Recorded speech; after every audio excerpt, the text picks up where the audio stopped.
Hello, and welcome to another episode of Billy Watson TV. Today it gives me great pleasure to have my good friend Mike Williams back on the show. He is well known for his alternative Beatles research, which we'll no doubt touch on, but he is also well versed in how the world is controlled, and we'll delve into the mechanics of that in our chat. Thanks for joining us. And welcome back to the show, Mike. Good to have you back on Billy Watson TV. Hello everyone and welcome to another episode of Billy Watson TV. It's my second interview of the day, so I've just recovered from interviewing Mark Nevin, which was really interesting. You can check that out on my website later. And I'm delighted to have Mike Williams, an old friend on, Mr. Sage of Quay, and he's done lots of Beatles research and into the whole workings of the world. So welcome back to the show, Mike. Long time no chat. Thank you, Billy. Thank you for having me back, and that was a great intro. Had a wee bit of a Turkish flavour, that one, because as you know, we're about to do an interview, and as I told you, a neighbour tried to cut off his ex-partner's internet supply. Another block failed to do that, but cut our block off, so that interview got postponed until I'd been to Turkey for 4 weeks, so I'm back from that. It was really good break. Nice to actually, just walk away from the computer, and although I still obviously had internet there, but, working in front of it every day and just change things up and de-stress quite a bit. You don't realise, again, how much stress and bullshit you carry around with you. Oh, yeah. You get a period to just kind of unwind and enjoy the sun, which we never, ever do here. So that was nice. How's things with you? Good. Just to let the audience know, you might see him in the background there. That's my dog, Charlie. He's an Akita Chow mix. He's 14 and a half years old. And he's doing okay, but he has his moments every once in a while. So I just want to give you a heads up that I'm sure nothing will happen, but it's possible I may have to attend to him. He has been having these periodic seizures. They're minor. They're very minor. But he is 14 and a half. And like I said, he's doing okay. But just in case, to give everybody a heads up, I may have to look after him if something happens. Of course, family, and I'm sure the dog's part of the he's family. my best bud. Yeah. I've never really seen him. Obviously, I've left the door open there. Normally that door's shut, but yeah, I guess that's the reason why. Yeah, he just walked in. He's still standing there. Yeah. So you've had them for quite a while. 14 and a half that's the thing about pets. You get really attached to them, but obviously they're going to die probably before you do. But well, his breed, Akita Chow mix, both breeds, whether it's a Chow or an Akita, their average lifespan is 10 to 12 years. All right. So Charlie's at 14 and a half now, and he's been remarkable. He's just a really, really good dog. And when you think about it, Billy, almost 15 years. It'll be 15 years next May. And so I'll be 67. So he's been in my life since I was 52 years old. Yeah, quite well, obviously. It's a long time, So, and I've been looking after him and caring for him. And, that's been a lot of the reason why I have been not as active with YouTube and stuff like that, is because I have other responsibilities family-wise that I have to look after. One, of course, is Charlie, and my mom is 90 years old. All right. Yeah, so, there are things that are more important than what people think are important on social media. This is part of the reason I think you kind of took a wee back step from the Beatles stuff, because you need other life. Yeah. To make room for that normal life. Yeah, the Beatles stuff, we talked about this. I did it for 8 years. 8 years of just going at it. And then you get to a point where it's diminishing returns. I'm not going to talk about it for the sake of talking about it. I just recently uploaded a video, but that video, the whole concept, has been on the back burner for over a year. And I had a file set aside, and I had some files on my hard drive. And the intent was going back it was like 15 months ago or so, was to take my research and see if I can kind of squash it into a 1 hour or so presentation to hit all the key points. It wasn't going to be super in depth because that would be hours and hours of presentation. But what I finally decided, let me finish that. And I did. And I uploaded it on, to my Paul is Dead channel on October 8th, and my other channels on Lennon's birthday, October 9th. So um, that's really the first presentation that I have uploaded in over a year. Everything else has been interviews. People would interview me. That's different than me actually putting presentations together, or have the replay double headers, which my new subscribers love because it gets them ramped up quickly on the conspiracy. But yeah, so um, I did forewarn my listeners that with the recent video, it's called Frankfurt, Tavistock, Marxism, and the Beatles. I highly recommend watching it because it ties in the whole Marxist connection point.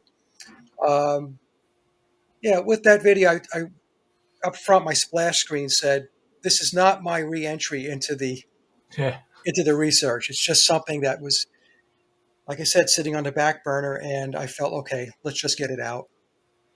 Yeah, I've just been watching that. I've got about three-quarters of the way through it, and it is quite a good synopsis. As you say, it hits the main points and it takes people through a lot of stuff quite quickly, which some of your other ones, you have to be kind of dedicated Yeah. to want to sit through maybe 4 hours of rubber soul in-depth analysis. Yeah, yeah, that was part of the problem, because people have short attention spans, so they want something that's quick and easy that they can watch and take in. Most people, there, of course, there are people that will take the time to go back in time, take a look at what you've done before, and then build upon that. But most people, they just want down and dirty, quick and easy.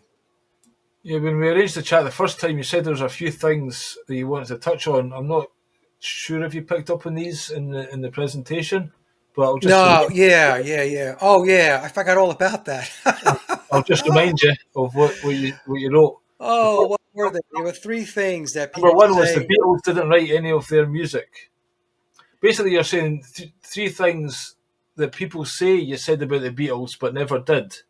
That's right. Yeah, yeah. I'm The glad first you. one, the Beatles didn't write any of their music. Yeah, right. I'm glad you kept the email because I completely forgot about those three questions. Right. So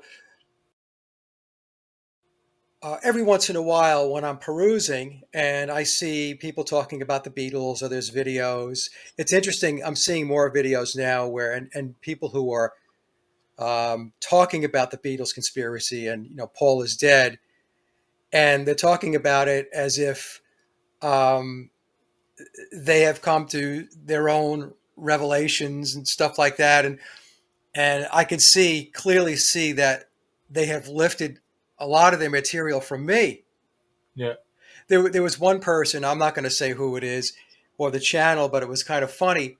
This guy's going on about the memoirs of Billy Shears, which I've been talking about since 2016, and he's presenting. And as he's presenting some of my slides. oh my god, people have no shame. People have literally no shame these days. It's off the scale. Like again, my partner, she was making TikTok videos, and then people just lift the whole video and claim it's theirs, and lift the audio from it and stick a different visual on, and don't give any credit in that. They just don't care. No, I know it's really bad form and it's unprofessional. So if you're doing that, uh, you know, be upfront about it. Give credit where credit is due. I mean, I do that. If people send me stuff, and when I post it onto my community page, I will say thank you, Billy, or thank you, Jim, or thank you, Sally, for forwarding me the information and allowing me to share it to my audience. So even when I do my presentations, if I received information from somebody else, um, I really put the effort in to make sure that I acknowledge that this is not mine. This Yeah. came from that person. I mean, well, obvious examples would be the work that Sally has done on Billy Shears and his eye. Um, also, Stacey's work on his bloodlines, and so on. I mean, there's a number of examples I could give. So you have to do that. You have to give credit where credit is due. Okay, so getting back to the question, yeah. So what I see a lot is Mike says that the Beatles didn't write any of their music, and they didn't play on any of their recorded tracks. So in other words, what they're saying is Mike is saying that the Beatles wrote zero music and played on zero tracks. And I never, ever said that. I never, ever said that. That's why when I did the big presentation, did the Beatles write all their own music, going back to April of 2020? That's why I used the word all. I didn't say the Beatles didn't write any of their music. Did the Beatles write all of their own music? And what's implied in that is that they did write some of the music and they did play on some of the tracks. It's just not all of the music and all of the tracks. And so every once in a while, I just have to step up and make the case again, because it's unbelievable to me how people, I don't know, I think it's either intentional, right? They want to misconstrue the research because they don't like, the message that you're bringing, or they just are not very good at comprehending. That's the only two scenarios that I can come up with. So to make it clear, I never said the Beatles didn't write any music and they didn't play on any tracks. I did say, and I still hold to this, that between 1962 and 1966, I don't think they wrote anything. And I don't think that they played on any of those tracks. And if they did play on some of those tracks, maybe it was small parts of the song. But I mean, the basic rhythm tracks, yeah, like a tambourine, right, or something like that. But the basic rhythm tracks, when we're talking about guitar playing, bass, keyboards, drums, from 62 to 66, I seriously, seriously doubt they were on those tracks. But then starting in 1967 with the release of Sgt. Pepper, things changed up, because at that point, Billy had control of the band. It was no longer really George Martin handling them. And Billy had a different approach. His approach was to get them more involved with the actual songwriting and playing on the tracks. Although, even then, between 67 and 70, they did not play on all of those songs, all of those tracks, and they didn't write all of those songs. But they did write some of them. And when I say they, I'm specifically talking about John Lennon and George Harrison, and forget about Ringo. I mean, I just, every once in a while, he would allegedly come up with something. I don't put Billy in that category because Billy's been writing and playing for a very long time. I think Billy, again, I've watched your research quite a lot, but he was actually involved with the Beatles before he became Paul McCartney, and obviously Sgt. Pepper is mainly his work, I think. Yeah. He had to have been working and recording and writing for the Beatles before 1967, in my opinion, because, well, first of all, there's that whole story where he came out a number of years ago and said he wrote the music to the song "In My Life," which is supposedly 100% a John Lennon song, right? Yeah. Although some people will say that Billy or Paul McCartney did some part of it or whatever, but essentially, it's a John Lennon song from beginning to end. And but Billy said he wrote the music. And that was in 1965. And so the mainstream media went into damage control, and they had to say, well, our computer models from 2 universities prove that he misremembered writing "In My Life," and the song is a John Lennon song. Well, you and I have talked about this before, and I've spoke about this on other shows. You don't misremember writing a song like "In My Life," which is one of the most famous rock pop songs of all time. If you take a look at any of the rock polls, of the greatest songs of all time, "In My Life" is almost always in the top 10, almost always. And you don't misremember writing a song like that. That would be like somebody telling me that I misremembered writing a song that I wrote. No, I remember writing all of my songs because they were my songs and I wrote them. Seems like he wants you credit for it, basically. Yeah.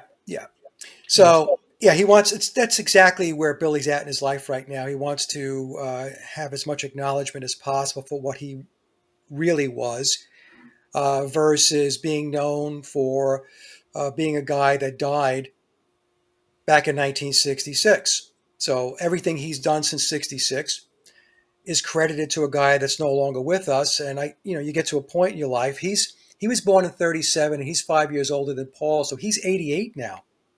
That's right, yeah. Okay. So he's looking for his due. Anyway, what was the second question? So we clarified that one. I never said that the Beatles didn't write any music or did not play on any tracks. Yeah. Never said it. But then, just to go on, obviously the White Album, and they went to India and stuff like that, and Dear Prudence, and there was kind of a mixed bag. You can imagine them getting involved in a few bits and pieces there.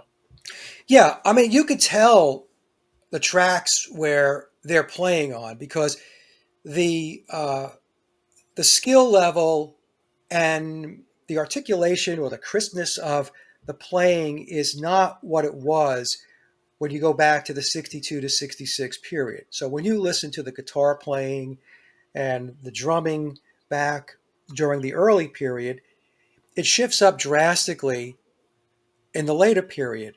Now, let me pick a song as an example. Piggies on the White Album. Now we listen to Piggies. It's this Baroque orchestral piece, and it's all Theodore Adorno. It has Adorno written all over it, both musically and from a philosophy perspective, the lyrics. So that song is credited to George Harrison. We're told that George wrote that song. But then go listen to the song Long, Long, Long on the White Album, which is long, long, long. I mean, I really don't like that song. It just drags on, but I'm not going to pick on the song. That, I believe, it's very possible that George Harrison wrote that song. I mean, it's not a very complex song. The lyrics aren't, spectacular, but it's very possible he wrote that. So we have the comparison between Long, Long, Long and Piggies. And stylistically, from a song structure perspective, they are two very, very different songs. And they clearly came from two different sources. The same person did not write both those songs. And if you listen to the drumming, a lot of the drumming on the White Album, let's actually go back to Sgt. Pepper. Listen to the drumming on With a Little Help from My Friends. That sounds like Ringo because it's very clunky. It's boom, boom, boom, boom, boom, boom. He just wasn't very fluid behind the drum kit. And if we go back to Day Tripper, listen to the drum roll at the beginning of Day Tripper. When have we ever heard Ringo do that again? Like never. So we have those types of situations, and so between 67 and 70, it is a mixed bag. It's a mixed bag between them writing the songs and versus ghostwriters, and then playing on the tracks versus studio musicians. And in the video I just uploaded, Billy, I rattled off a bunch of names of studio players that I believe played on Beatle tracks. Now, it is 4 musicians that we know for sure because the official narrative admits to it. So Andy White, who George Martin hired back in 1962 to drum on 2 tracks. Actually, I think he drummed on a 3rd track too. I mean, if Ringo was that good, then why didn't they use him? They brought him into the band. Surely he should have been able to do that. And it wasn't like "Love Me Do" and quite simple songs, really. Yeah, I mean, when the Beatles got signed and the band was signed, there should have been no mystery as to what the skill level and proficiency was of their playing abilities and recording in the studio. It's not. It shouldn't. In fact, it's not a mystery. George Martin knew exactly what he had, and he knew that what he had was he didn't have studio quality players, plain and simple, and he didn't have songwriters. But that's a story that I've talked about a lot of times. So you have Andy White, and then you have Eric Clapton, who played on While My Guitar Gently Weeps. You have Billy Preston, who played on the Get Back sessions. And a lot of people don't know this one. Nicky Hopkins, the great keyboard player, Nicky's passed. He played the keyboards on Revolution, the song Revolution. Right. So those are 4 right there. And in the presentation, I said that I seriously doubt that those 4 guys only played on those songs that the official narrative admits to. So I think that Andy White probably drummed on most, if not all, of the first album, Please Please Me. Eric Clapton, as far as I'm concerned, was probably on many tracks other than While My Guitar Gently Weeps. I think it's his lead guitar playing on another George Harrison song, Old Brown Shoe. That sounds like Eric to me. Nicky Hopkins and Billy Preston with their keyboard work, piano work. God only knows how many songs they were playing on with Billy, because Billy's also a very good piano player. But other musicians, Bernard Purdy, because Bernard is admitted to drumming on 21 tracks. Ronnie Verrill, another drummer, Ronnie's family, a family member, wrote to me after April of 2020 and said to me that their relative, Ronnie's been gone now, passed away for a long time. I think he died back in 2012 or so. He drummed on Beatle tracks. He was also the drummer for the Muppet Animal. So Animal used to drum, right? Yeah. That was Ronnie that was doing the drumming for Animal. Let me see, Hal Blaine, um, Big Jim Sullivan, Vic Flick, Jimmy Page, Yeah. a person that I know was very good friends with Dan Peake. Dan was one of the founding members of the band America, and he knew this person that I know knew Dan very, very well. And Dan told him that Jimmy Page played the lead guitar on "I Saw Her Standing There." All right. Also, I was told by another source that Alan White, who was known for as the drummer for the band Yes, he played on Beatle tracks. Jim Keltner, the studio musician, drummer, drummed on Beatle tracks as well. And the reason why I say that is because I was watching a video and I forgot, it was one of the Wrecking Crew guitarists, I believe. And he was saying that, of course, Phil Spector was tied into the Wrecking Crew. That was his house band, right?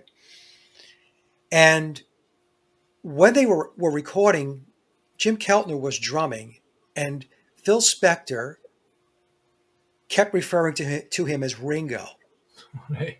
the whole time. Right. And so it got so awkward for Jim Keltner that the way the story goes is that when the session was over, and the thing was, the reason why it was a problem was because there were journalists there. Right. Okay. And Phil kept calling him Ringo. Kind of an in-joke kind of thing. Yeah. And he would do it over the PA. Aye.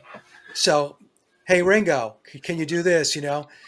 And so what happened was it got so awkward for Jim that the way the story goes is that he left through the back door.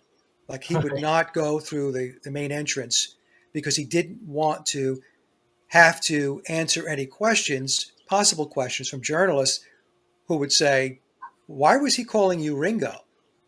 Yeah. Well, the reason why he was calling him Ringo is because Keltner was, in all likelihood, one of the drummers on Beatle tracks. So, and there are other musicians I probably forgot. Plus, the Phil Spector thing, though, he was all involved with the Beatles as well. Yeah, He yeah, was there when they arrived to America and stuff like that. yeah. So there was a interview that Phil did back in 1976 with Roy Carr. Roy Carr was he worked for New Music Express, and I think he was the editor at one time. And I don't know whether he was the editor in 1976, but he was interviewing Phil in 76 for a magazine called Ram Magazine, which was a music magazine. And in that interview, Phil was saying that he played a huge part in the Beatles, in their success and their fame. In fact, I think one of the quotes, I'm going to paraphrase it, was that he made them who they were. And as I read that, I was thinking, well, what does he mean by that? So in the interview, he claims that George Martin was predominantly the arranger, but which would mean that Phil was responsible for having the songs recorded. So I think this is done like sending the tapes transatlantic kind of thing. yeah, well, Bernard Purdy talks about that. So let me just finish up on Phil. So Phil's connection to the Wrecking Crew, and him saying in that interview that his connection and his working with the Beatles goes back to day one. And he said to Roy Carr, when the Beatles landed in America on February 7th of 1964, was I not on that plane? And Roy Carr said, yes, you were. And Phil was like, okay, there you go. And then he rattled off a couple of the albums that he was involved in. I think Rubber Soul was one of them, Sergeant Pepper. But basically, Phil was saying, hey, all of them. Going back to Please Please Me, I was involved. Why is that not far-fetched? Going back to the Wrecking Crew. So it says to me that I'm not saying all of the Beatles songs were recorded by the Wrecking Crew or members of the Wrecking Crew, but it's very possible, it's very feasible that that is indeed what happened. And of course, in the UK, they had their own version of the Wrecking Crew and session players Cream. that would play on these songs. I mean, we had Eric Clapton, and we had Jimmy Page, and we had Herbie Flowers. This Ginger Baker. Ginger Baker, exactly. And so we had both sides of the pond, I believe, played a part in getting these songs recorded. And so that's why I don't discount it. People want to just say, "Oh, you can't believe Phil Spector because he wound up killing somebody and he went to jail." But okay, yeah, Phil was crazy. Okay, there's no doubt about it. You watch any documentary, he had a love for guns, and he was a very strange, peculiar guy. But that doesn't take away from what he was as far as the music industry goes. Well, he's produced lots of artists, the Ramones, and even John Lennon's Imagine album.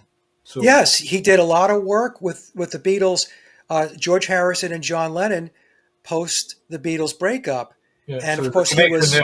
You know, and he was involved in Let It Be, and yeah, I mean, John Lennon said that because a lot of people like to crap on Let It Be and say that it wasn't their greatest effort and all of that, and they want to blame Phil Spector for that. But when Lennon was asked about it, he said, "Look, we handed Phil the biggest pile of shit from a recording perspective that you could imagine, and he did something with it, and I think he did a great job." This is what John Lennon said.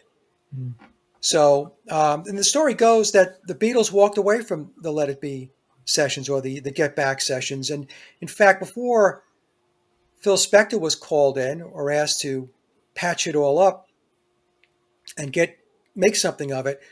Uh, Glyn Johns, who was the sound engineer during the Get Back sessions, the story goes that uh, Billy and Lennon had originally gave him the tapes to make something of them and to put an album together, and that became a bootleg known as the Get Back sessions, or I think it was Get Back, but it was never officially released.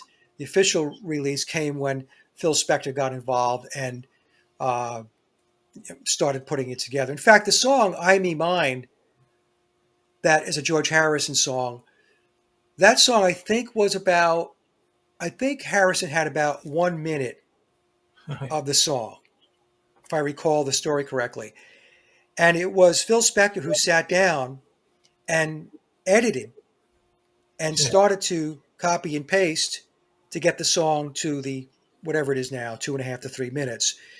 So it was a lot of stuff like that was going on behind the scenes. And so my personal view is I believe Phil Spector.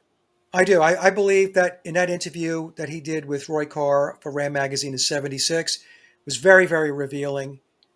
And, I mean, you could chalk it up. you've got Go that ahead. stuff inside you. It's hard to keep it in all these years. You know, especially journalists are asking you questions and stuff. Things are going Yeah. out. Yeah. Phil was asked about that. He tried to play it off and say, well, it really doesn't matter who gets the credit publicly. It's about knowing, Yeah, what you did personally. But, we know that that's just something that people say.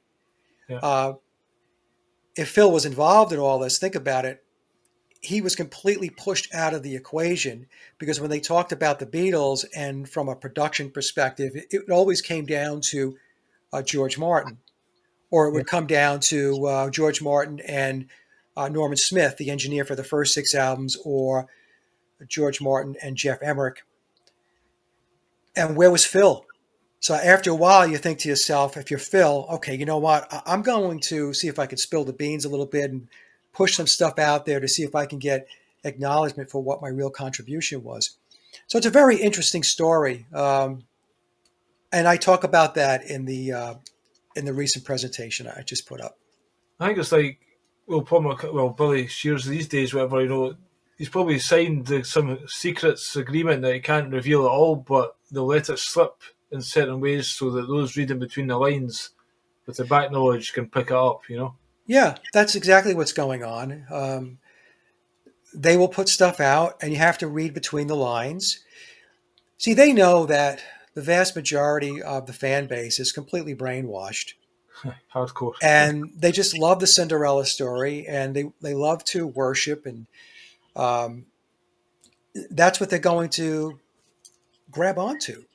So if they say anything that doesn't make sense relative to the official story, what happens is the filters that have been put into their brain filter that stuff out, Yeah. and they ignore it, and they continue to stay on the official narrative talking points. It's like in your recent presentation, Paul McCartney in that interview is like, we weren't very good, and it took us 12 weeks to write one song, and these kind of things. I thought you was the Fab Four, you could shit 4 songs in a day, kind of thing. Yeah, well, that's the August 5th, 1966 BBC interview that John and Paul were at Paul's house, and the BBC interviewer was asking them questions. That was a very revealing interview. Yeah, And Paul McCartney dropped big time bombs during that interview because the official narrative says that the Beatles were writing all the time. They were a perpetual motion machine of songwriting. So they were writing during their free time or vacation. They were writing in the studio. They were writing during films. They were writing songs while they were uh, gigging and doing concerts. And then Paul McCartney in that interview says, no, we really didn't write any music between albums, maybe it's, one or two. it's funny we talk about this. I was just watching there's this Facebook group, Cavern Club or something, and I think I sent you a couple of videos because they pop up quite often now. Billy Shears or whoever Beatles related material will get a minute clip, and he was, oh no, it might have been even, there was a Paul McCartney documentary released recently, 1, 2, 3 or something. Hulu 321. Yeah, so anyway, somewhere along the line there, he's talking about how back in the old days they would hear a song in his head and they didn't have anywhere to record it on tour, so you had to wake up the next morning, and if the song was still in your head, oh, it must have been memorable then. So this is Yeah. how they just remembered it till they got to the recording studio. So it's as if they was trying to put out the story that they were writing on the road. But then Yeah. back then he's admitted that they weren't. No, they weren't. See, that's the thing. What amazes me, believing the Beatles' official narrative is like believing that a 300-pound guy with a white beard and a red suit can shimmy down a chimney. Okay? The Beatles story is a fairy tale for adults. And there was an interview that Pete Best did going back many years ago, and he was asked about playing in Hamburg and what was it like, and what was the schedule like.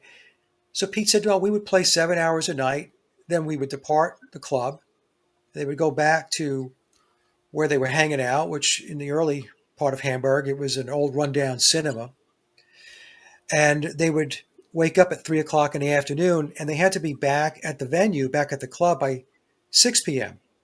So if you're waking up at 3 p.m. and you have to be back at the club at 6 p.m., that's a 3-hour window. Yeah. So were you writing songs during those 3 hours, or were you getting up, yawning, stretching, getting a bite to eat, taking a shower? They weren't writing songs in This is it, Hamburg. supposedly they had 100 songs in the bag by the time they met George Martin, but yet none of them ever got recorded. And what That's happened right. to those songs? That's right. So in the 80s documentary, The Complete Beatles, which was considered the Beatles documentary before Anthology was released in the 90s, it tells us that between Lennon and McCartney, whether together or separately, they wrote 100 songs between 1956 and 1962, yet none of them were recorded, which is very convenient, right? Yet when they meet George Martin, he said they had nothing behind them. And it wasn't obvious they were songwriters. He thought their music was rubbish. So we have to ask ourselves that those 100 songs, where are they? Well, there's only two answers. One, if they wrote that many songs, they weren't very good. So that was that. Or two, the entire narrative is a fabrication. And that's what I believe. That they didn't write 100 songs. The other thing, too, if you read Joseph Niezgoda's book, Lenin Prophecy, he talks about the fact that, because Hamburg, where they were, was in the red light district. And the Beatles were hanging out with, with the ladies. Yeah. And occasionally they had to be treated for an STD. Yeah. And, they were drinking and they were popping speed because of these gigs they were doing in Hamburg, 7 hours. And they were young guys. So they look, it's just a complete fairy tale, a complete fantasy to believe that those guys in that environment were writing songs. They weren't writing songs. And the proof of the pudding is when they met George Martin, they had no songs. So do you think the Beatles were groomed to be the Beatles and they got sent to Hamburg for training, or was it naturally they were a group who went to Hamburg? Because they never really set the place on fire, did they, with Hamburg? I think No. The second time, and there was oh, shall we take them? Shall we leave them? Because the second point you made is the Beatles couldn't play their instruments. Well, obviously they could to a certain degree, but then you listen to even the early tracks. There's obviously a shit hot level of musicianship compared to some Right. four guys just knocking the cover versions in drunken bars in Hamburg or whatever. So Yeah. what's your take on that? Well, when the Beatles first arrived in Hamburg in August of 1960, and they were not very good. Could they play their instruments? Yes, but we have to define playing skill. And their playing skills was not very good at all. So I'm often kind, and I say that their playing ability was mediocre at best.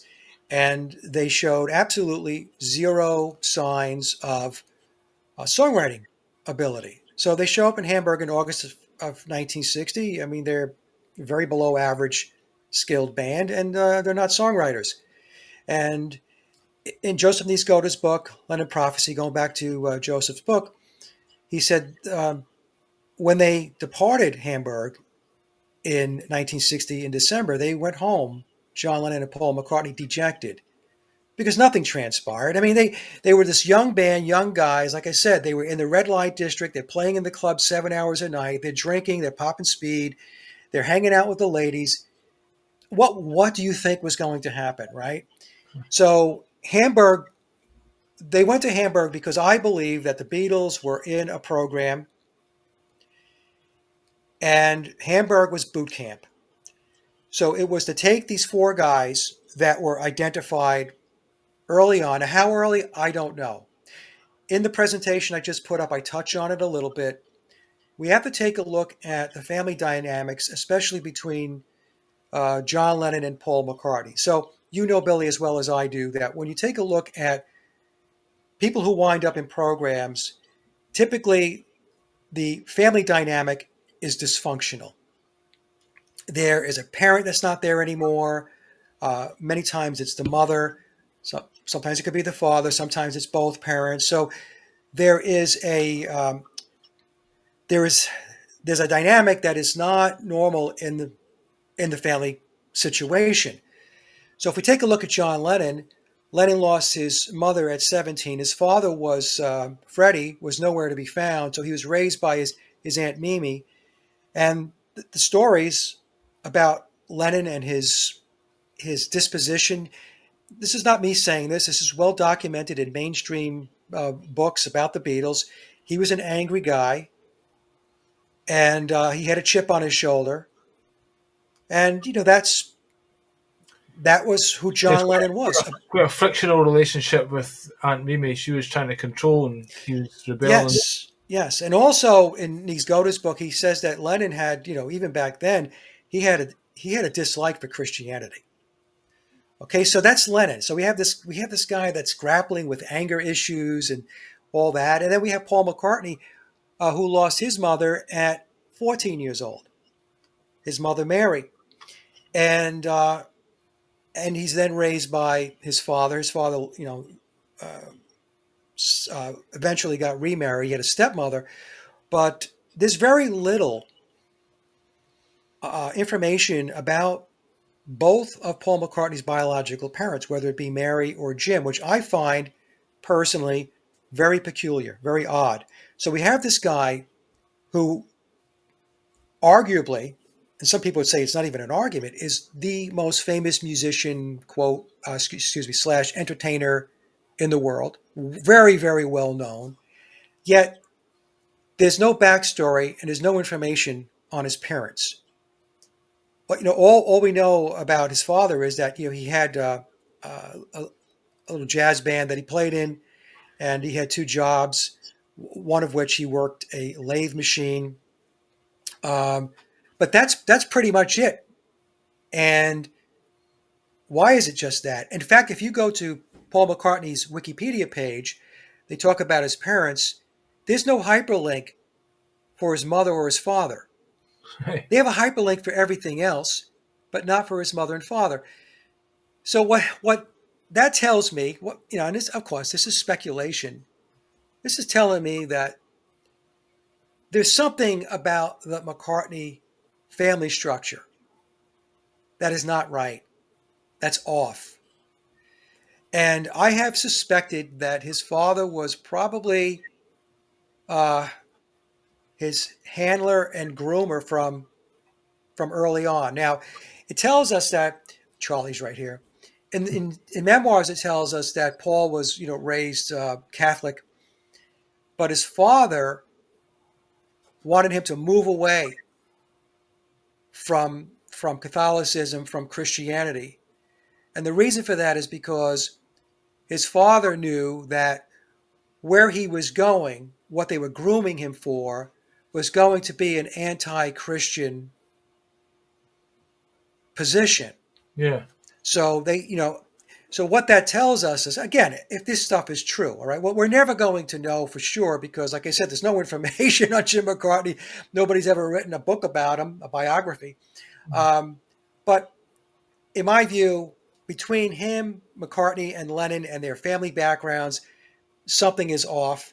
And to me, that could lend itself to two people at least. I'm not going to talk about George or Ringo because I don't have as much information on those two guys, but that they could very well have been in programs. And so by the time they got to Hamburg was the next step in their programming and their grooming.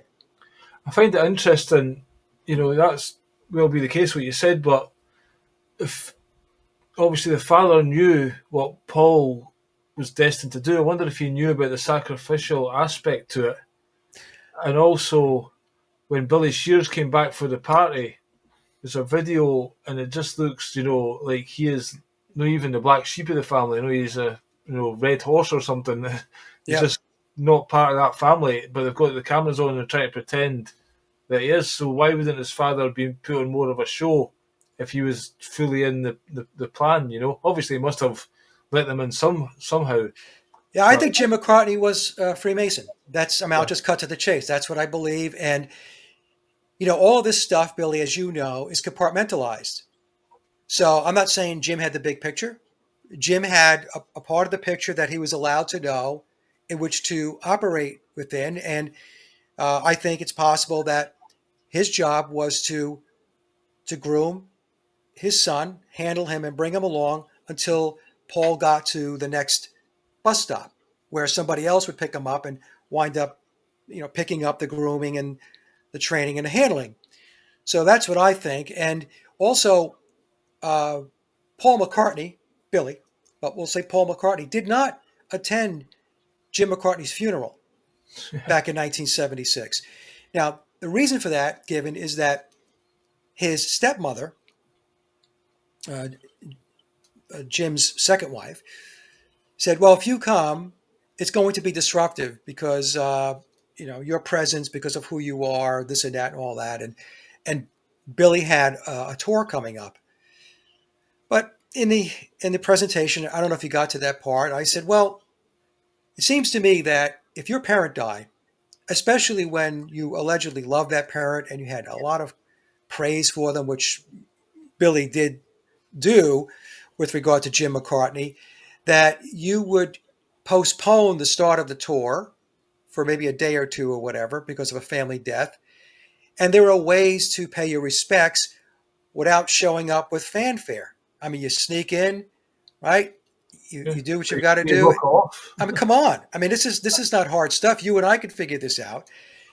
So the reason why he didn't go to Jim's funeral is because Jim was not his father, plain and simple. I mean, it's really that's the explanation.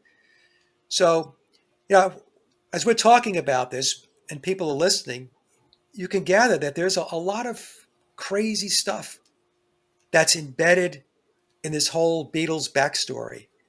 It's not the story that you're told. It's I'm when talking to the Billy audience. is talking, he occasionally gets asked about his father, and he's got these kind of, rote things that he says, because he's obviously had to read up. So he's, oh yeah, we're in this living room, and he would be playing this Chicago and these old, standard songs or whatever, and then you hear another interview 5 years later, and it's the same stories coming out of him. I know we kind of hold on to stories and kind of repeat them, but it almost seems like, he's learned a lot, and then that's the ones he tells at certain times to fill in the backstory.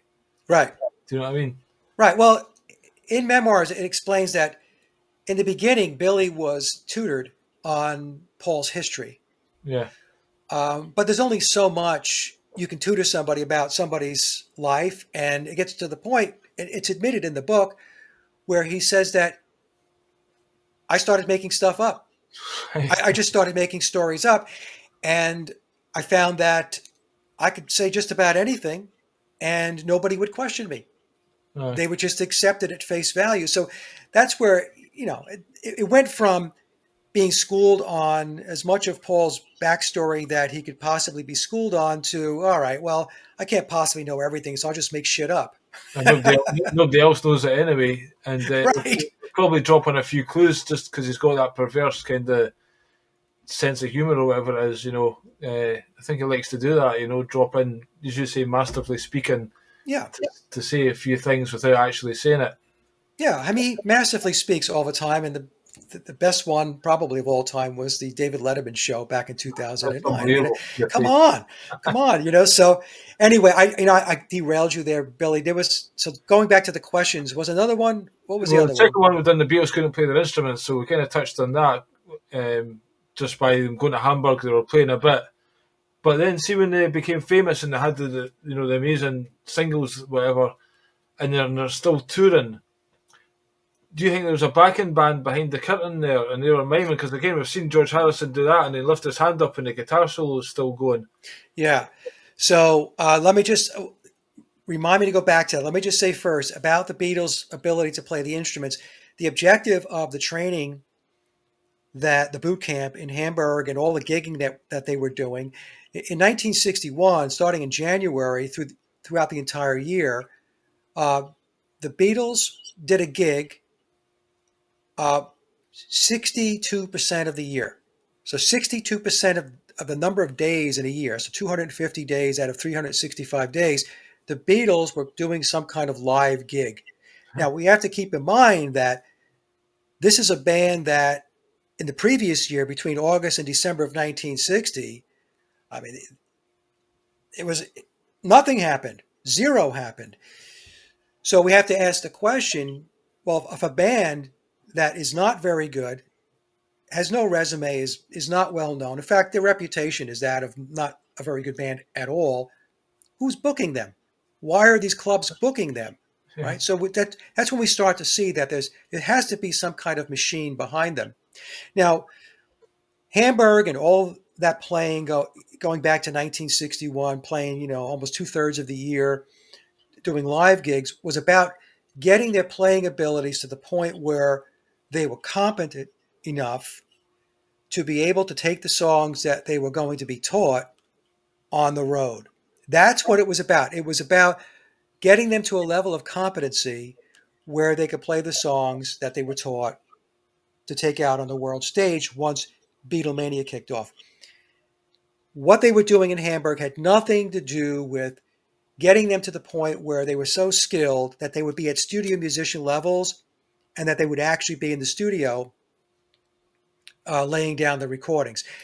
Because in the studio, what happens is, especially back in the day, and it's still like this today, the studio musicians will come in, sheet music is put in front of them, and they play. And they're banging out a number of songs in a given period of time. So they bang out one song, then they go to the next one, to the next one, to the next one. And it doesn't even have to be songs that are on the same album. It could be, okay, now we've got, this song that's going to be for this artist, and boom. And, they play it. They're very competent. They're extremely good at what they do, very efficient. And so that's how it's done. So that's the going back to the Beatles, that's why they weren't in the studio. First of all, none of them could read or write music, aside from Billy. So there's no sense putting sheet music in front of them because it would be like handing them a sheet of paper written in Chinese. Yeah. And in the studio, when you're sitting around a bunch of other studio musicians, you can't be just sitting there trying to figure stuff out or fumbling along. No, that's not going to work. They're going to throw your ass out the door. Yeah. So go back to your question. What was it? I forgot. Just the second point was they couldn't play their instruments. So, there was like with the backing band, or was there backing tapes, or were they actually playing, Live of the Apollo, or, the Queen rattling their jewelry and all this kind of stuff? Yeah. So there comes in three flavors. The first flavor is there were times when they went on stage and they played live. Now, whether those live performances sounded any good, I don't know. They would probably sounded adequate. I believe the speakers at the time weren't that good, and they had everyone screaming, so that would cover up. Well, people are screaming, and also there are points when those performances, there was no intention to take those performances and record them, whether audio or visual, and make anything out of it. So, it's just kind of like, a lot of bands are like this, right? So they go out, they were gigging forever. Is every performance filmed or recorded? Absolutely not.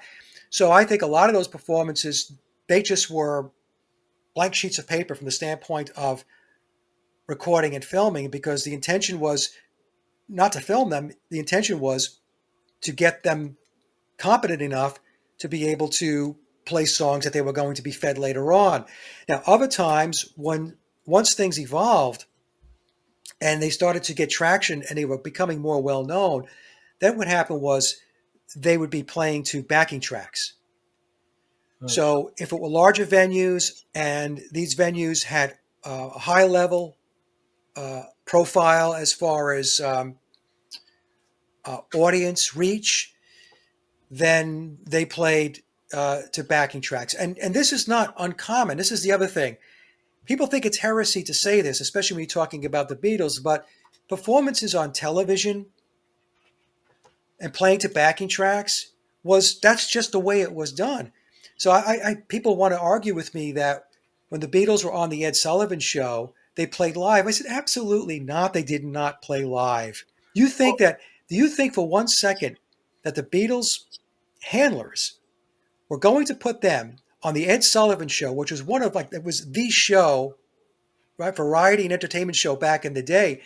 Do you think that they were going to take a chance where they were taking the Beatles, that they would pray and hope, throw a Hail Mary that they wouldn't flub or that something didn't go right? No, that was all a backing track. In fact, I have a video of the Dave Clark Five. They were on the Ed Sullivan Show. And the Dave Clark Five, I would say, musically were better than the Beatles. Yeah. And there was a video where they started playing and the backing track failed. Right. And the Dave Clark Five is sitting on stage, holding their instruments and kind of looking around like, okay, let's do this again. So that's how it is.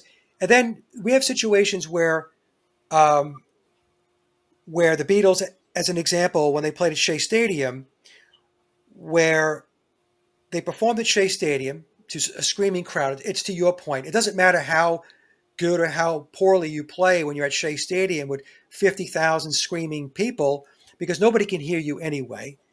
So all you could do, you're just strumming. Nobody's really hearing anything. They're singing through the PA system at the stadium. What happened with the Shea Stadium performance is afterwards, it was worked on post-production in the studio. Yeah. Now, the proof of this is in the October 1965 edition of Beatles' book, which was an official Beatles publication.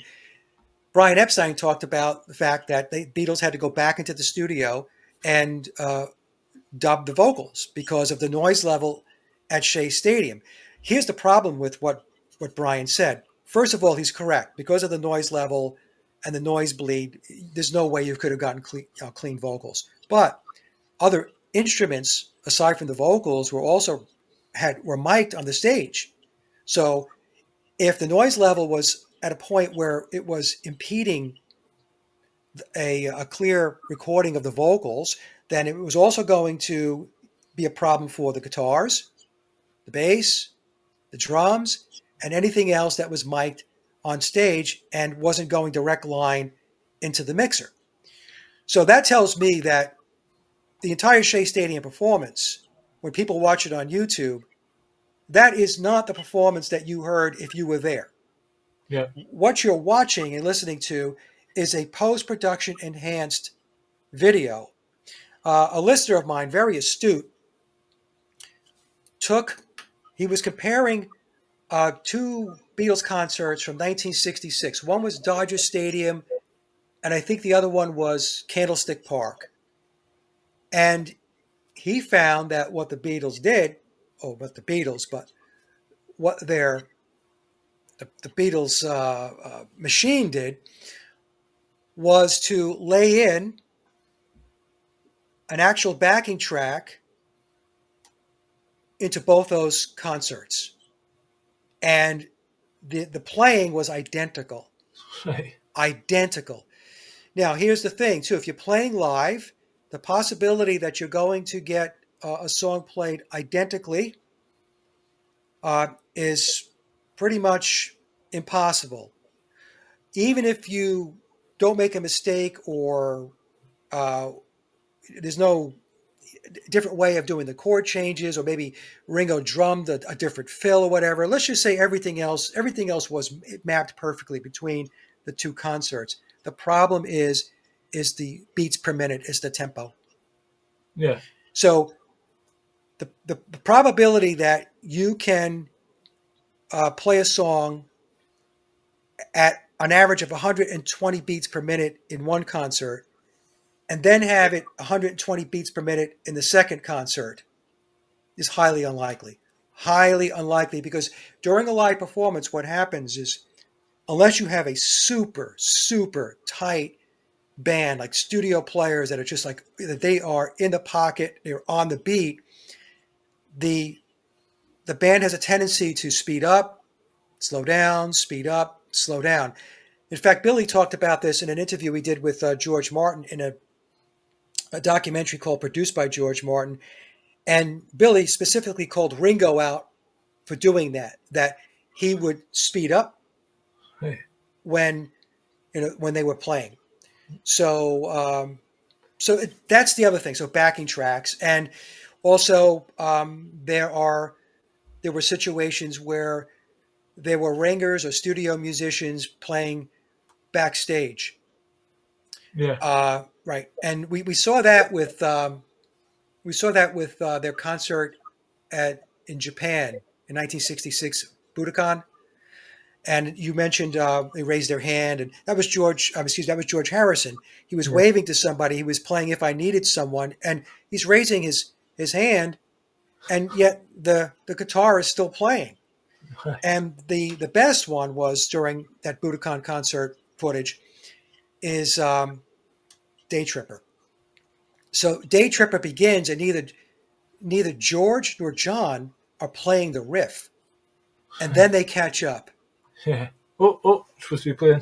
I had somebody write me, and I know who this person is. I'm not going to say, the person's name, but they are a studio musician, and they claim to have actually been on studio tracks going back to Apple Studios back in the day.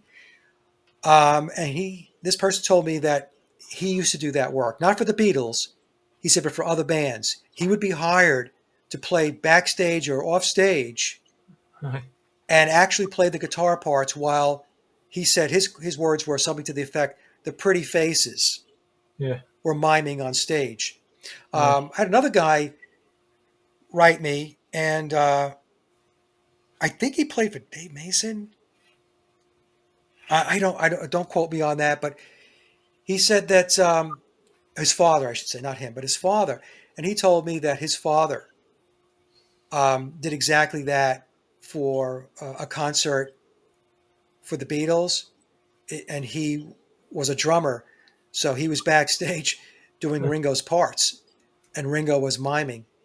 Um, so that's how it worked, and we have to understand, folks, that this is not picking on the Beatles per se. But some people are going to say, "Yeah, it is, Mike. You're tearing into the Beatles." No, it's putting the Beatles into the proper context, because this is how it works in the music industry. There's so much information coming out now about big name bands like Aerosmith and Kiss and other bands. I recently watched ZZ Top, who I thought were shit hot, and but honestly, they weren't even trying.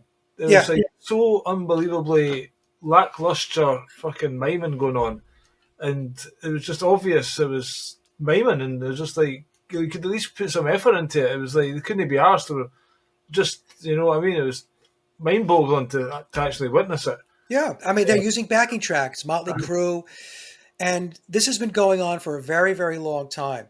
I So actually when went you, to see a band, Sisters of Mercy, and I left the concert halfway through because I was like, these guys are amazing. They're famous for having lots of smoke on the stage. yes, And that's just to cover up. And basically, there's these two folk, there's a guitar player and bass player, are just posing. I was like, they aren't actually playing. It's just, what I mean? It was so fake. And the two songs I really liked from them, they were still to get played at the end. I just never waited for it. I just walked out, and there's somebody else was walking out as well. And they've got a reputation for being a shit live band, and that's probably why, because folk kind of sense that they're not actually performing. I don't think yeah, I had the same experience when I saw the 40th anniversary of Foreigner. This goes back, several years ago, and it was like two songs in, and I'm watching the big screens, and I knew immediately that they were miming. Here's another example. A lot of Thin Lizzy fans out there. I used to I listen to Thin mentioned that Lizzy. their Yeah, live unreleased, their live album was totally Live and done. Dangerous. Yeah, so they Live and Dangerous, and if you go on, it's on Wikipedia.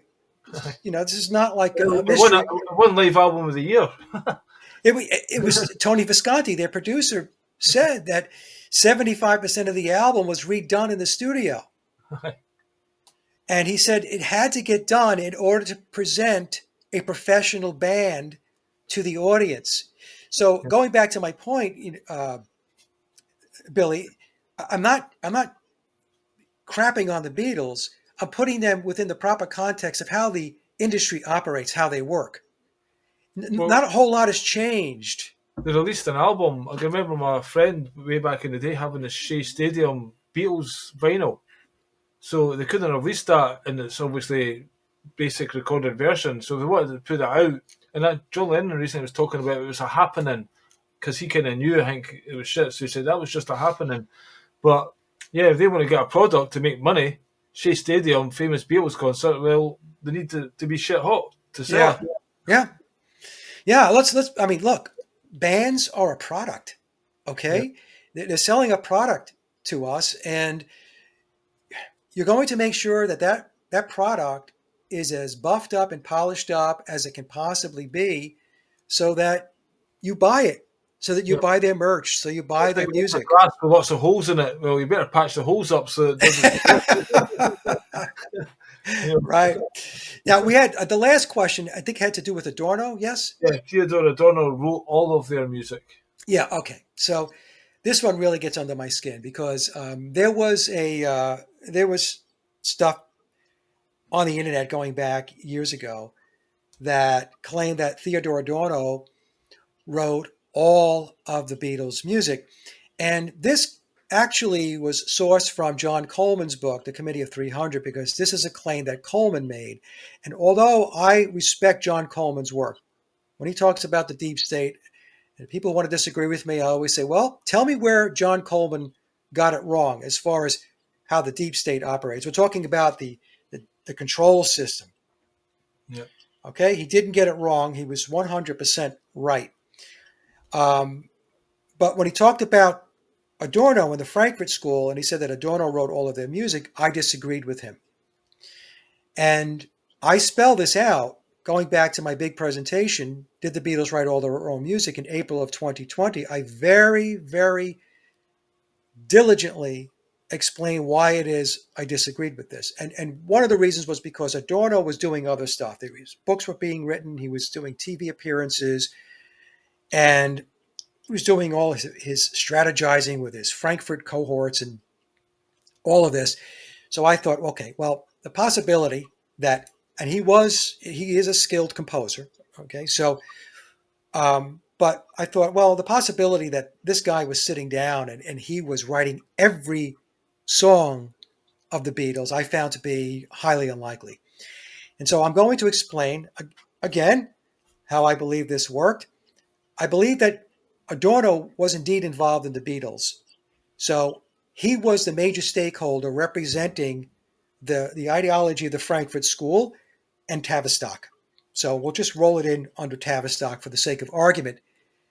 And that he was working directly with George Martin. And George Martin would be considered, like in a corporate structure, he would be considered the managing director of the operation. So you had Adorno and here, and you had Martin here. So that was the reporting structure.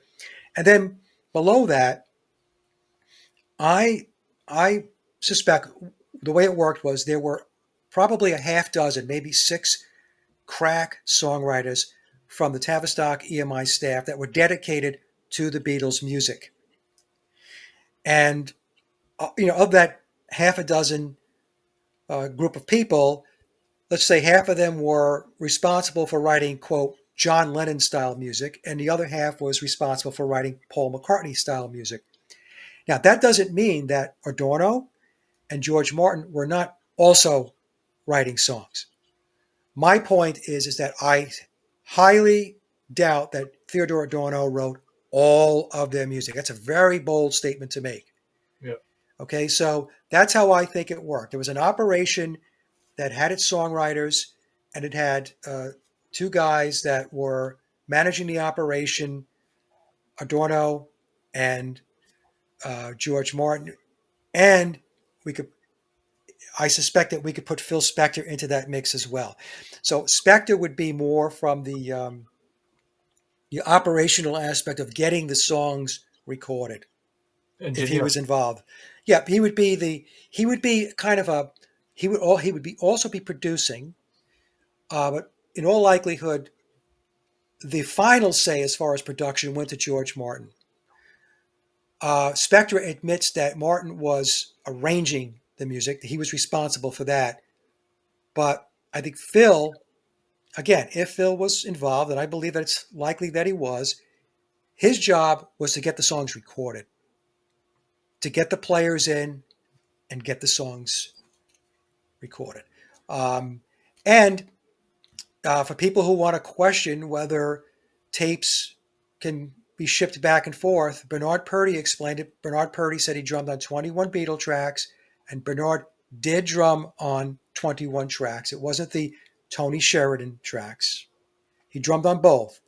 He was paid to fix some of the Tony Sheridan songs that the Beatles played on, but he clearly played on 21 Beatle tracks.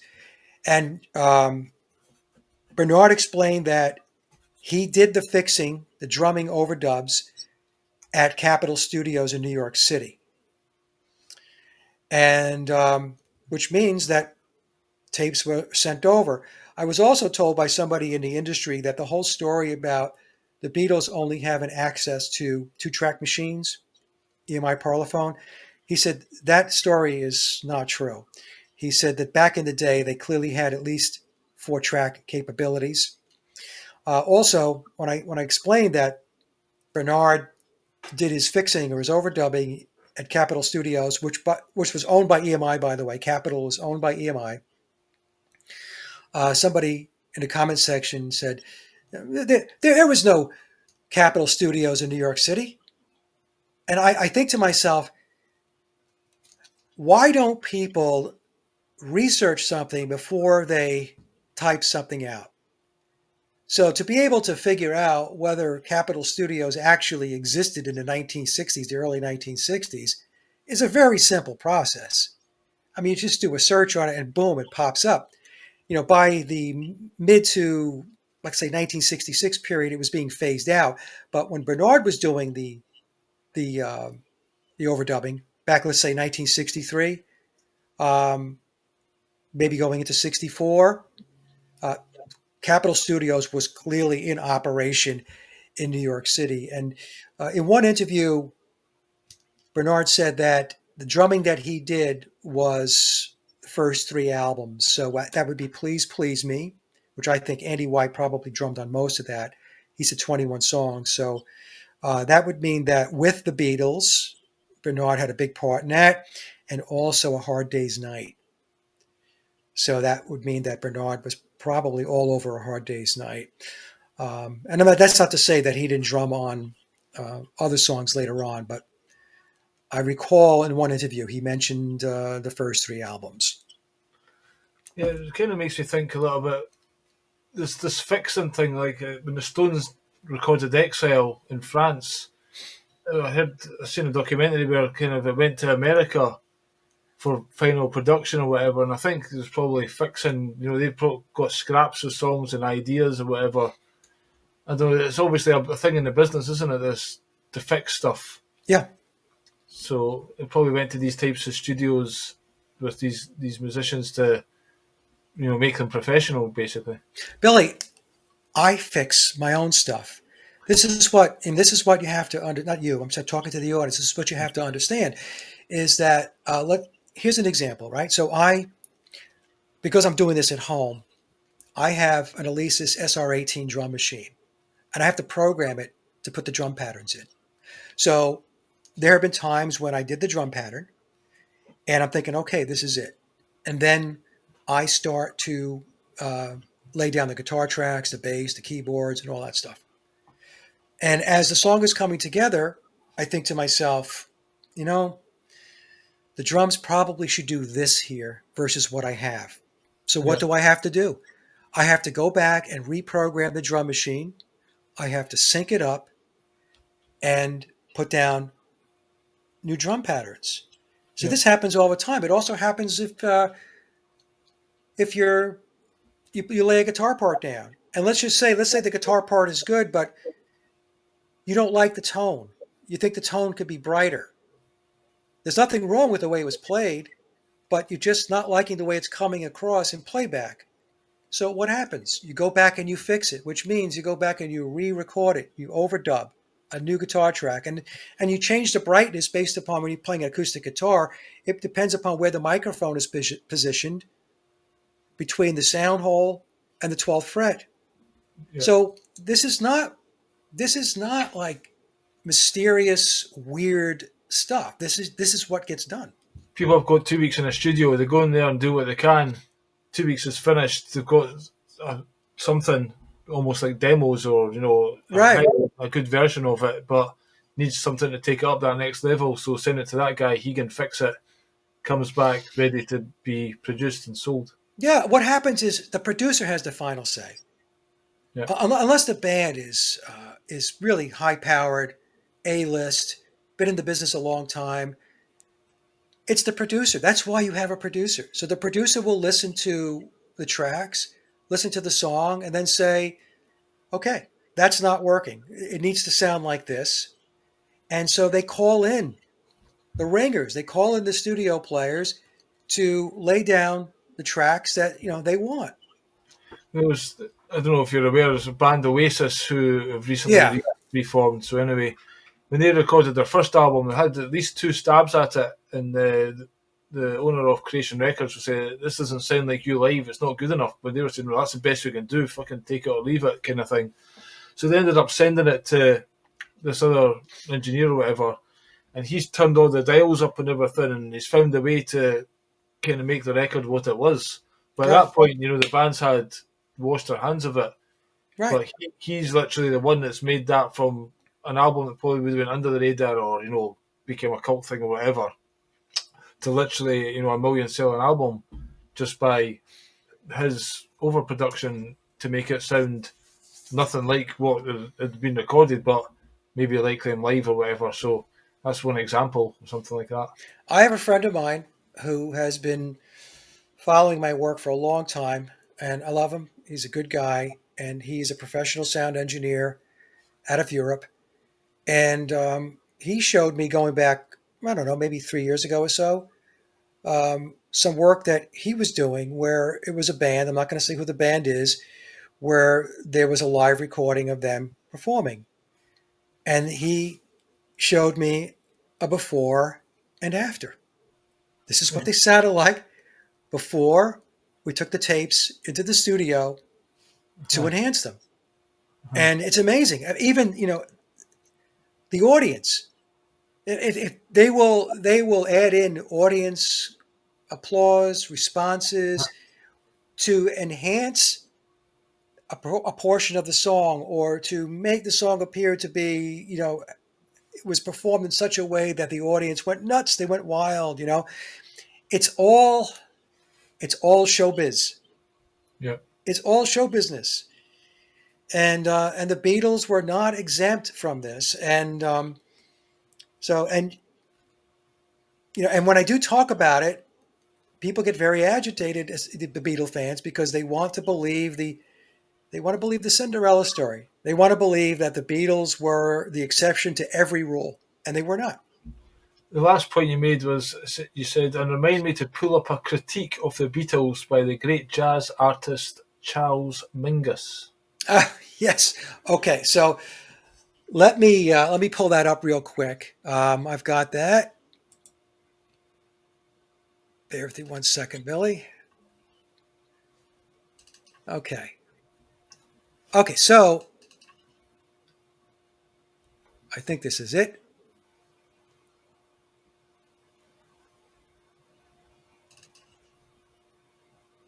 Okay.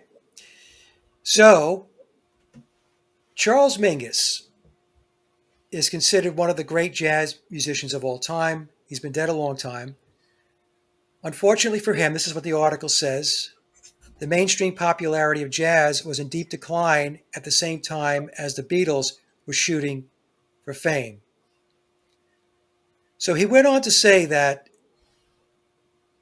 they, meaning the Beatles, the machine behind the Beatles, they stole what we call rock.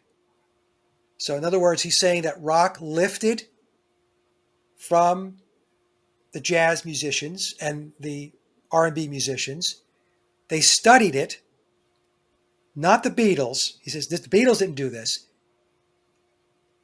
He said who did it were some of the great classic minds from England. All right? So his quote here is a little disjointed. So let me just read so far what he's got. He said they stole what we call rock, studied it, not the Beatles, meaning the Beatles didn't steal it. And it was done by some of the great classical minds from England. So when you think about the great classical minds of England, we're talking about people who know that type of music. Well, two people I just mentioned would be Theodore Adorno and George Martin. Yeah. And those are two that I talk about. Yeah. It's quite possible that there was a cadre of others who were tied in. And he goes on to say, and they built the Beatles, and the Beatles were a machine. And they promised these kids so much money, meaning they promised the Beatles money, and they trained them. Right. He said they were not musicians when they came. They became musicians in 4 or 5 years after they learned. In other words, after they were taught.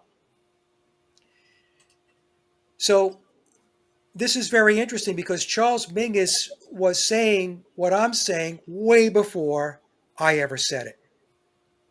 And what he's telling us is that the Beatles were manufactured. And I also concluded that the Beatles in the very beginning musically were not very good, but as time evolved, they were able to find themselves playing on more of their recorded songs. And like I said, from Sgt. Pepper on, mostly the White Album, going out through Let It Be.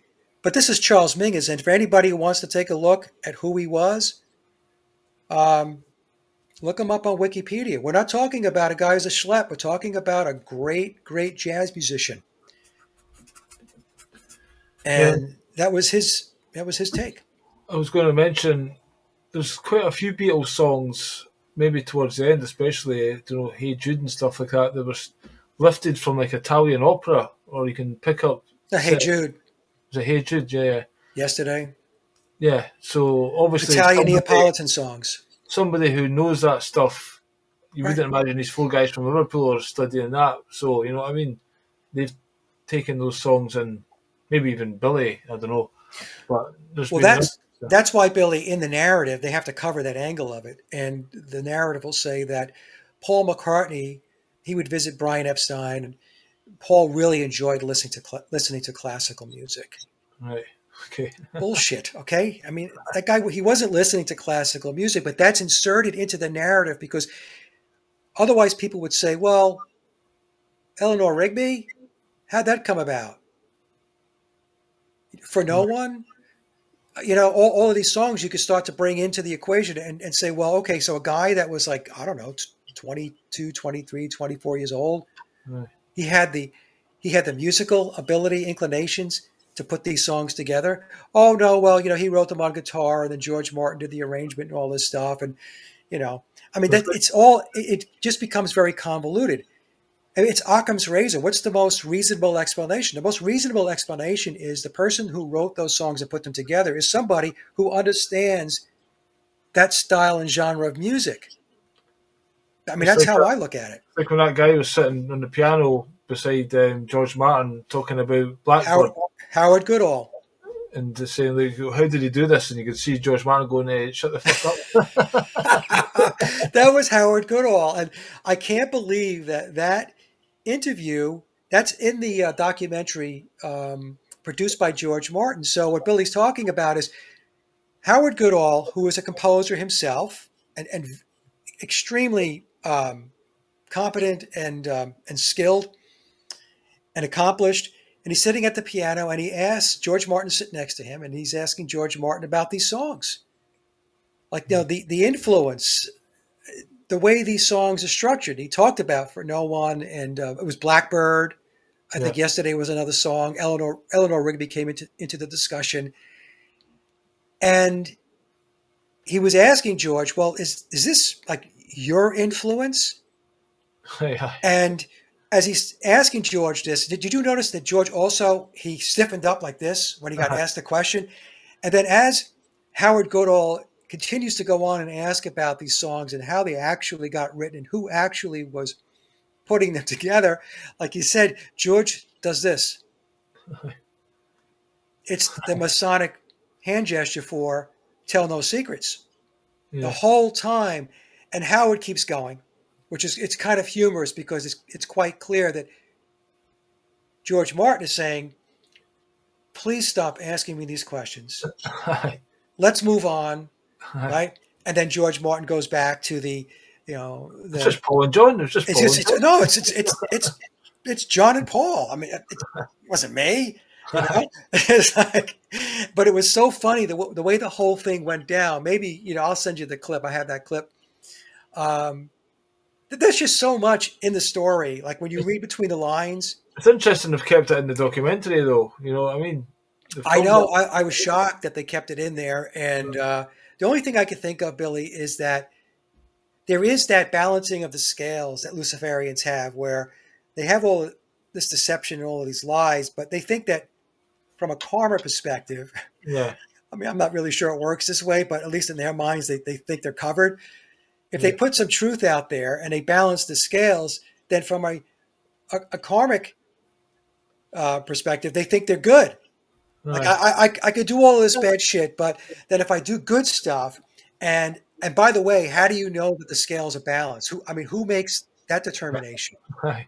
I Is mean, there like Jimmy Savile did a lot of good work for charity. when, exactly? Is when he there a was famous. libertarian council that says, "Okay, show me. Okay, I know your bad stuff. Show me the good stuff you did." Aye. Yeah, we think you're good. You're Aye. good. It's really very strange. Yeah, again, just the way they tell you stuff, like talking about like just moving away from the Beatles slightly, it's like Keir Starmer yesterday. I don't know if you know, obviously Britain's getting introduced with digital ID, blah blah Yep, blah, yep. Know all about it. and he's saying, it'd be great for you to be able to access your money, and it'll make life so much easier. Like, hold on a minute, access our money? What are you talking about? We can access our money just now. Why do I need digital ID? But again, they're telling you in plain sight. He You said in can't. order to be able to work, Yeah, you yes, have to have a digital ID.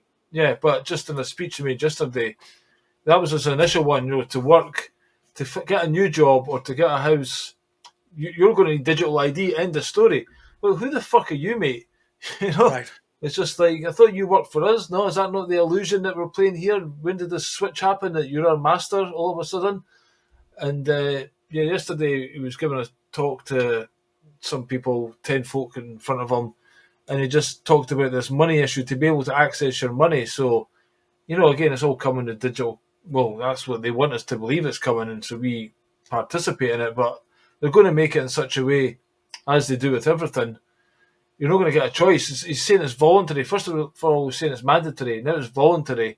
They said in India they volunteered there, but it wasn't a volunteer. You're forced into it because right now, by the 18th of November or something, all company directors have to sign up to digital ID. And part of that sign up for them will mean that they have to follow the guidelines for all their employees.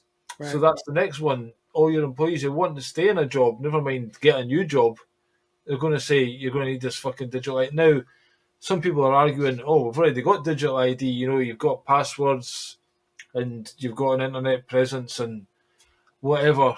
There's certain elements of it, but again, that's a stepping stone to the total, brick card, whatever it is, China system, social credit, worldwide prison. Because where do you go to escape this stuff? Because Palantir or whatever, it's everywhere, data harvesting, and that's what the oligarchs are after. They don't want us having free spending money that we can save up. They want credits running out at the end of the month, so you're back on the rat race to keep it all going, and them to laugh at us.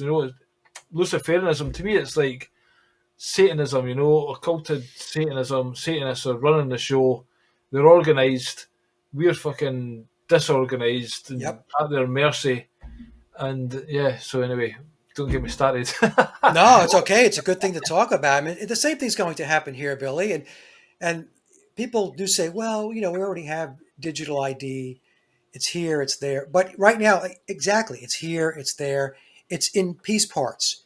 So now what they're going to do, they're just going to consolidate it. Now it's going to be consolidated. It's like after 9/11/2001, the effort was to consolidate all of the intelligence and policing agencies, right? They were all separate.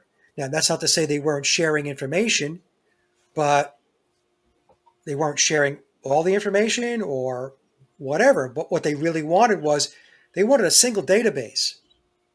So they Yeah. did that back September 11th of 2001. Let's create a single database that brings together all of the intelligence and all of the For your policing. benefit, for the For your safety. national security, and all this shit. It's for your safety so we can respond better, quicker, more effectively. It's all that nonsense. It's all bullshit. And it's the same thing with the digital ID. Yes, it's out there. Your ATM card is digital. Your bank account is digital. Your all your passwords and all that stuff is all digital. But now what's going to happen is it's going to be all in one place. And what's going to happen for people who don't go along with the program, it's like what happened with the truckers back in Canada going back a couple of years ago. Yeah. If you don't behave yourself, then they're going to shut down your bank accounts and you won't have access to your money. Yep. Well, 83 million in Vietnam just got shut down. So, Oh, really? did you not hear about that? No.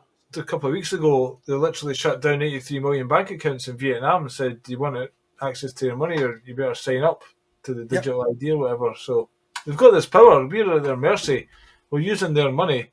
We've got the birth certificate, which we don't understand how they've profited from that and how they're using it against us. It's a contract, and we're signed into it through our parents, so we're not even consciously entering that.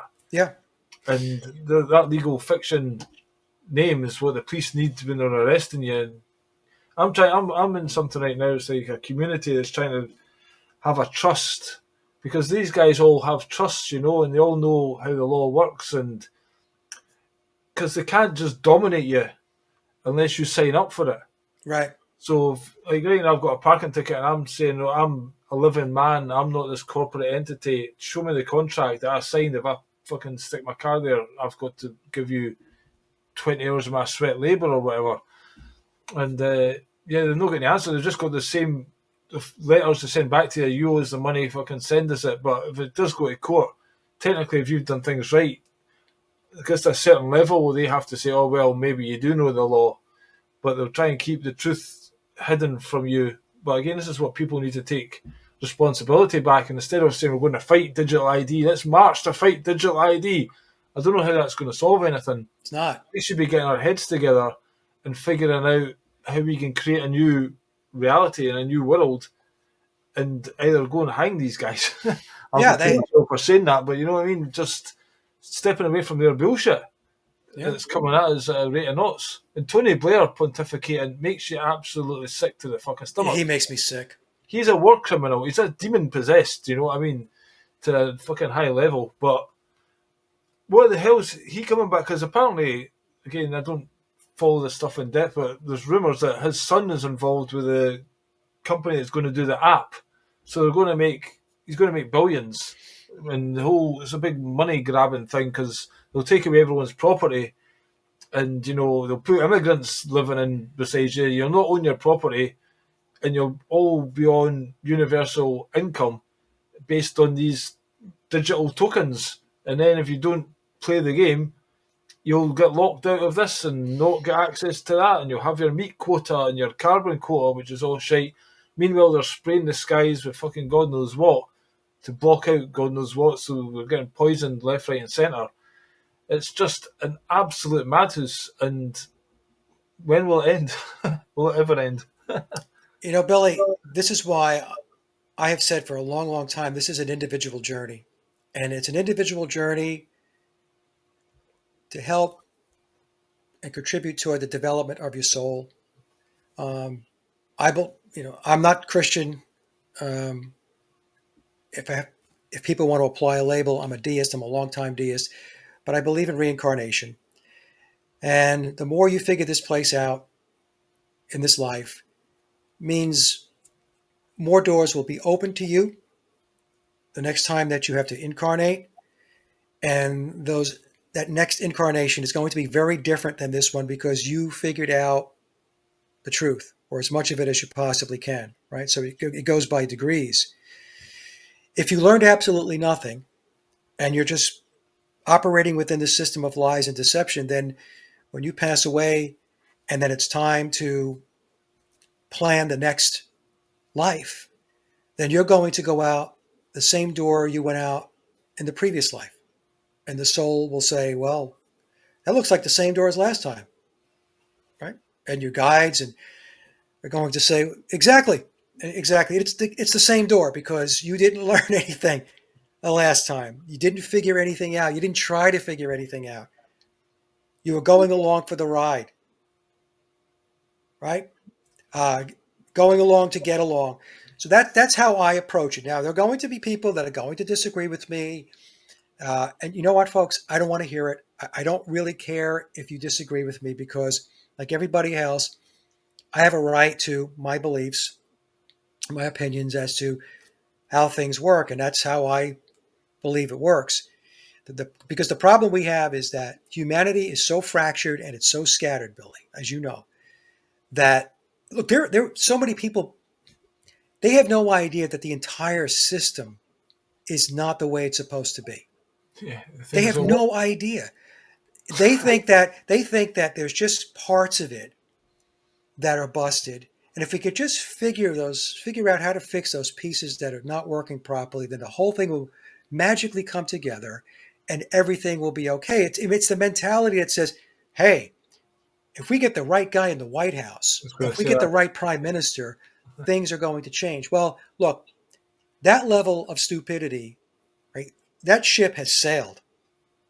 Because by now, if you haven't realized that it doesn't matter who's sitting in the White House or who the prime minister is for any other country, if you haven't figured that out yet, then I'm sorry. Going back to my analogy about which door you're going to go out the next turn of the crank as far as your next life, it's going to be the same door you walked out for this life. You're going to do it all over again. It will be the same script. I don't think I've talked to you since, but basically, my stepfather, who I told 30 years ago, there's microchips coming, and they told the Queen was a lizard and stuff like that, and basically, he didn't listen to me. But so over the years, we've sat at the dinner table and whatever, and I've always had to talk within the parameters of television world, and if you go one step outside that, it's amazing how quickly they get triggered and you get battered back into it, just with questioning, just by saying, like, for instance, oh, your friend's dying of cancer, you should try looking at hemp or medical marijuana or something because the pH, Right. here's a website about it. And he says, oh, Paul McCartney, his wife died of cancer, so he smoked dope, so how did it not save her? And so I'm not bothered telling my friend, and then died of cancer 8 weeks later. So you can't tell that. So anyway, he took the jab, first one, got Bell's palsy, took another one, took the booster, had operations done, got cancer, stomach moved to his chest, and more chemotherapy, and back in the hospital, brain cancer, and literally watched him take his last breath. It's Yeah. quite, I wouldn't say it's funny, but I was sitting on the bed with my mum, and she's came to the conclusion, I was probably right.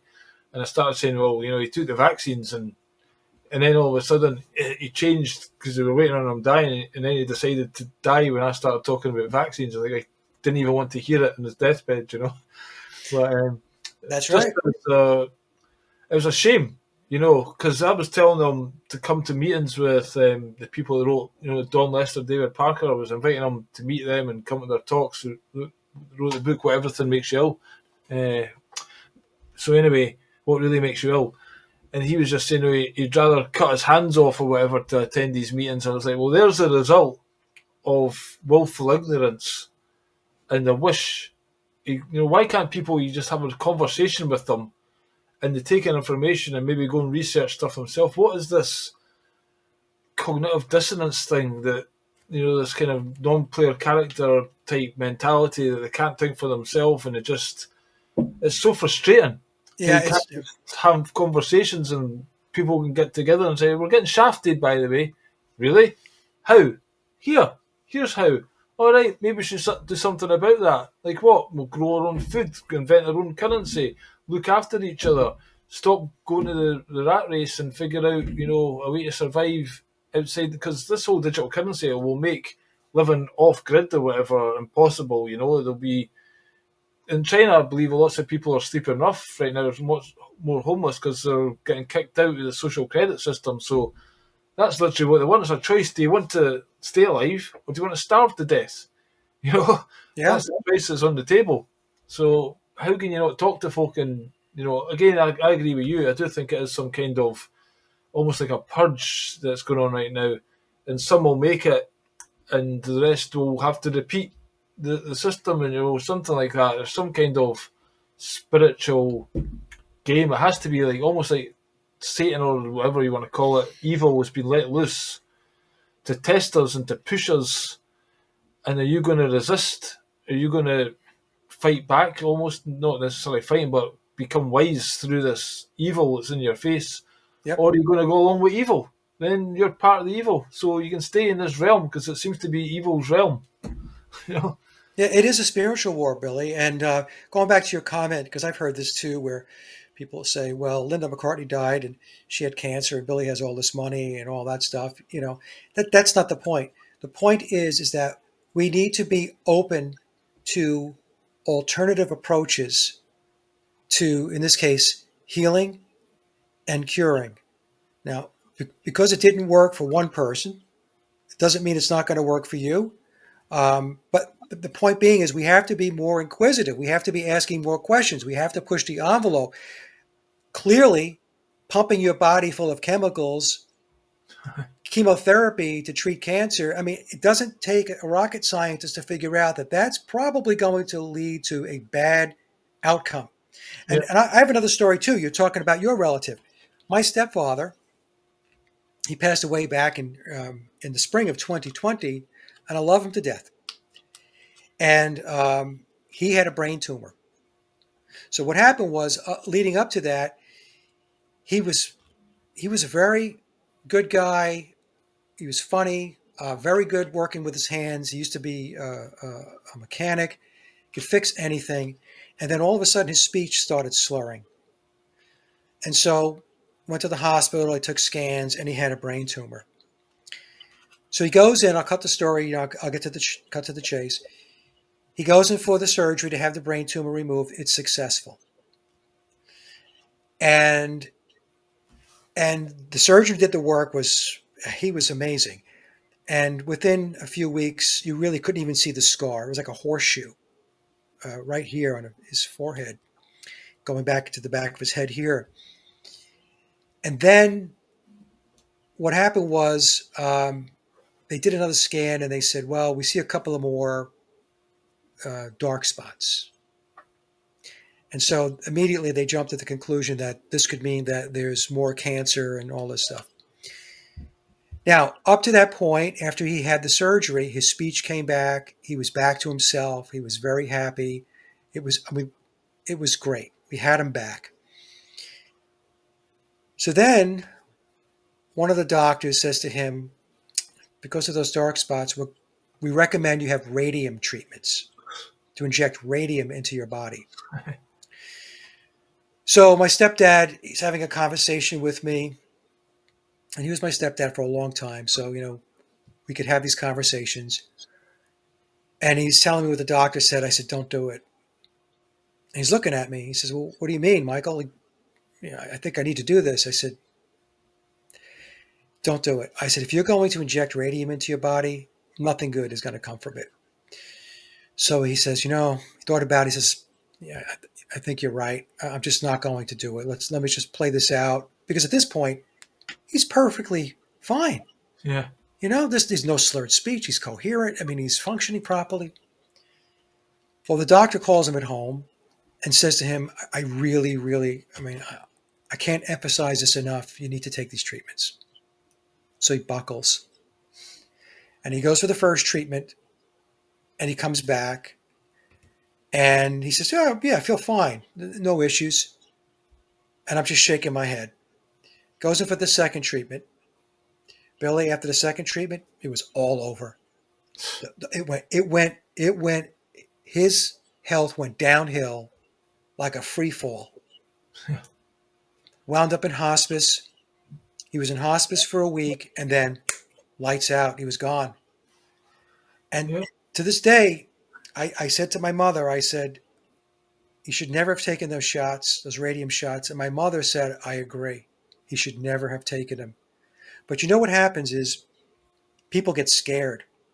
Yeah. They get scared and then they default to the system because the people who are conditioned to support and enable the system, the doctors, the surgeons, the nurses, the PAs, the medical staff, the technicians, all of those people, they're all good intentioned people, but they're spouting what they have been allowed to know. This is the latest and greatest technology. This is what we do if you have spots on your brain, blah, blah, blah, and all that stuff. There's no opening of the aperture to discuss and talk about alternative ways to heal and to cure. So that's my story, to add to yours. Yeah. Well, just when my stepdad, he started taking the chemotherapy before the operation, they wanted him to take 4 batches, and just then he aged about 20 years. Yeah. He was close to death just by doing that. Yeah. And I believe that actually causes more cancer. Again, there's people talk about fasting and things like that as a way to starve the cancer. I mean, lots of people claim cancer is curable or savable if you do it the right way. I'm not exactly sure what that would be. Maybe it's different for different people. You have to find your own thing. But certainly, my mum now was, she said if she got cancer, she wouldn't do the chemotherapy after seeing what it done. Yeah. But he died still thinking the NHS were great.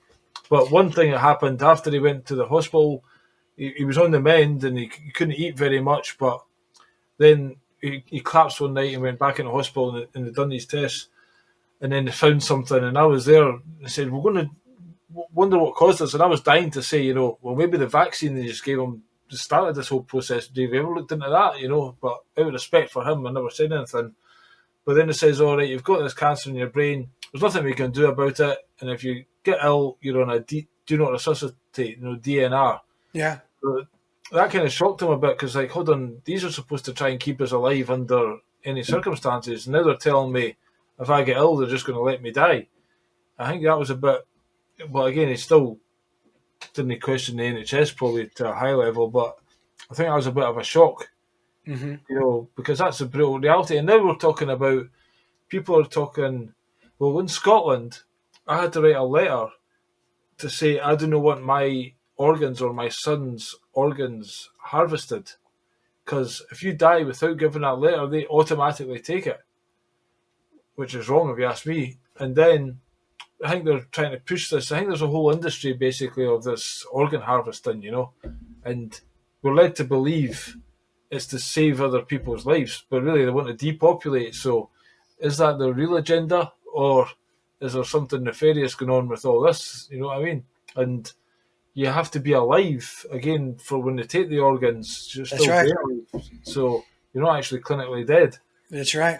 There's something very satanic and everything going on with that, because these people in control of this world, you listen to them talk and they're just pure evil. I actually had a dream a few nights ago, and in this dream I felt like I was in touch with evil in the actual dream, and I woke up going, fucking, I was pretty close to that was evil, and I just felt that, I'm not saying I was in the room, but I felt just come out of it. Then I went back into the dream and I met somebody in the dream and I would describe to them what had happened, and then I felt it again. I felt myself, I'm going to tell a story, I'm going to feel this again. And it was a really weird experience, because I think there is what you might call evil around us. And these leaders, you had the movie V and stuff like that, where they live with the different species. They almost seem like they're alien or, demonic creatures or something that's running this show, because humans are supposed to have care and empathy, Right. and they have absolutely zero of that. So what is going on with these guys? The satanic rituals and everything, and that's probably what's going on. But it's just, again, the good people do nothing and evil succeeds. When are the good people going to rise up and say enough is enough? They're not, Billy. As dreams and evil. Let me just tell you, I have a similar experience. I've experienced sleep paralysis all of my life, although it's far less now. But during episodes of sleep paralysis, and for people who don't know what sleep paralysis is you are awake, but you can't move your body at all.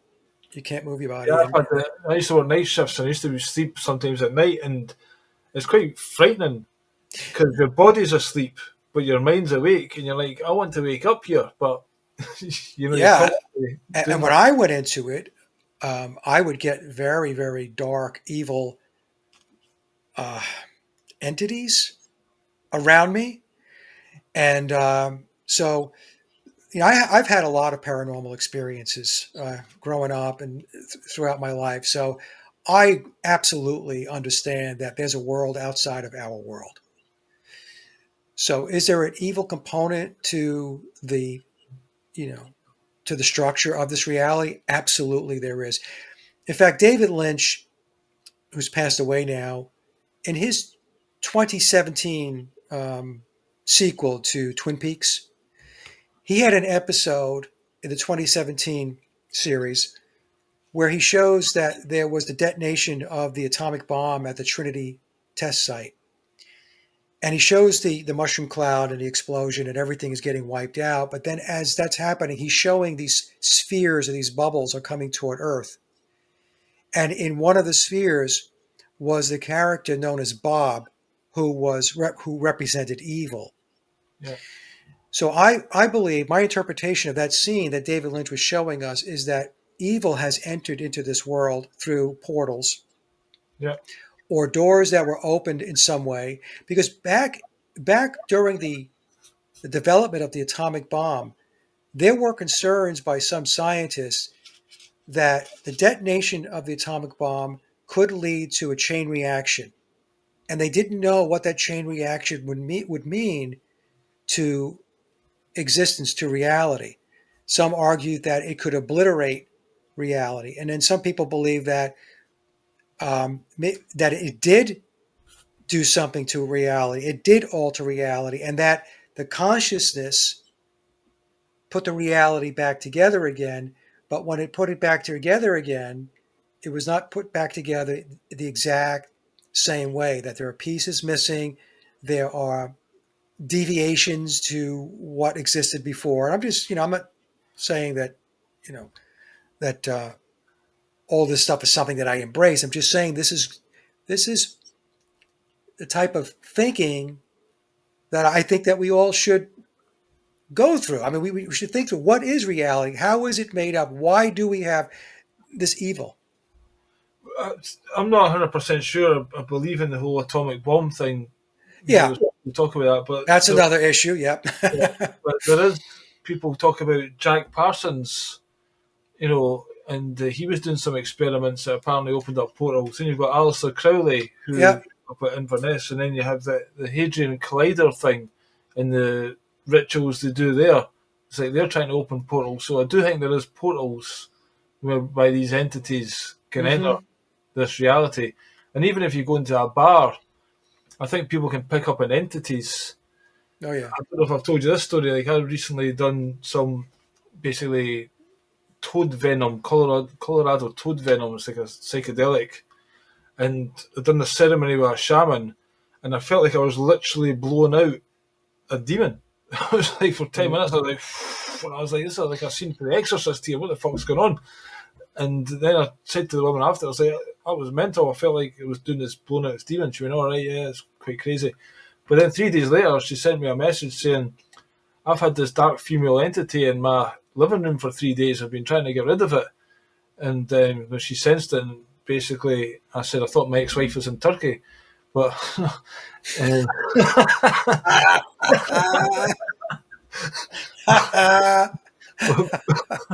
well, basically, yeah, I felt much lighter after it, and it's just like, cool, these alcoholics are in bars, and they're opening up portals through drinking, drugs or whatever. I think can open up your aura, and these things can get inside you and attach themselves to you. So it's like you want to do something, and that'll maybe influence your thoughts. If you want to do something beneficial, and you'll get these thoughts to maybe stay in the negative. I think we're all influenced by these kind of things to one degree or another. So again, we're not that aware. These maybe in these traditional cultures, they're more attuned to the spiritual world that we've kind of lost control of. I think even the Beatles, going back to them a bit, with the whole Indian thing and mass, Paul McCartney, Billy came on the scene and it was like, LSD, I'm not supposed to talk about it, but here you go. Right. And basically that was a mass publicity, and we understand now, scenes from the Canyon and the whole hippie movement was, to me, a whole psyop to like feminize men and stuff like that, and to introduce psychosis and, there's drugs to the world, and there's maybe, LSD compared to a mushroom under, not a mushroom cloud, but an actual psychedelic trip under with a shaman who you're protected and they maybe know the spirit world, is completely different to just getting out your mind in LSD and fucking drinking and partying. So that could have been a way to let more demonic entities into this realm as well, under the guise of peace and love, and people just becoming pacifists where they're pacified and they're not actively engaging. Timothy Leary, turn on, tune in and drop out. Right. We're not therefore engaged, and even they had the ecstasy movement in the 90s, I think was a way, because there's football hooliganism going on, and it's a way to make all the guys loved up and control their testosterone, and now it's in the beer, estrogen, and everything like that, to kind of take away that natural wanting to defend your wife and kids kind of thing, you Right. know?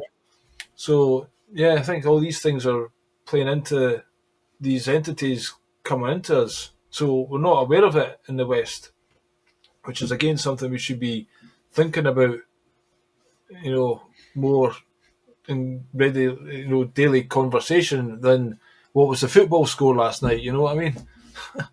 Yeah, I have. I was a hypnotherapist, as you know, Billy, for 12 years. I was a master hypnotherapist. I was also an instructor, and I was certified by the International Association of Counselors and Therapists and the National Guild of Hypnotists. So I was a professional in my field, and I have. There were 4 situations where I had clients in deep trance, and what we, in order to help people out, what we look to do is to resolve what is referred to as inner conflict. So, in other words, if you're a smoker and you wish to stop smoking, there's a reason why you're smoking. There's a part of you that wants to smoke because it receives benefit from it, relaxing, de-stressing, and all that stuff. And the other part of you which says, no, I don't want to do that anymore. I want to be healthy. I don't want to smoke anymore. So there's a technique referred to as parts therapy. So you would call out these 2 parts, and you would understand both sides of the argument. And these parts would actually emerge from the person. Now they're not like entities within the person. Well, I'll get to the entity part in a second. These are actual 2 parts that make up the person. So who you are as a person, think of it as a puzzle, and there's different puzzle pieces, and these different puzzle pieces represent different parts of you, and that's why you are who you are. So you want to call out the smoking part, and you want to call out the healthy part. So as you go through this, there were 4 situations that I remember off the top of my head where, when I called the parts out, there was a part that was dark and or operating not clearly, not in the best interest of the person, the client sitting in the chair. And in these particular cases, they were not a part of that person. They were actual attachments, entities that attached themselves to the client. And it was really, I won't go into the stories. We have, first of all, because of time, but it was very, very interesting from my perspective as the practitioner to experience and navigate through that whole process of these attachments emerging. So, but the point I'm making for the audience is that spirit attachments, entities, that those types of things are real. I can also see auras, and a typical healthy aura is one that is a bright, healthy color. It radiates up above your shoulders and your head. It's up here, and they could be yellow. They could be like a lime green, white with a blue hue. Very pretty, beautiful colors. Damaged auras are auras that hang low to the body, low to the head, low to the shoulders, and they're typically gray. So if you're an unhealthy person, and an unhealthy person is somebody that has a lot of vices, if you're doing a lot of things that are not healthy to your body, your mind and body, then you're damaging your mind body, and your aura is going to be sit very low off your head, and it's going to be this gray, ugly looking color. These entities that are around us, that's what they look for.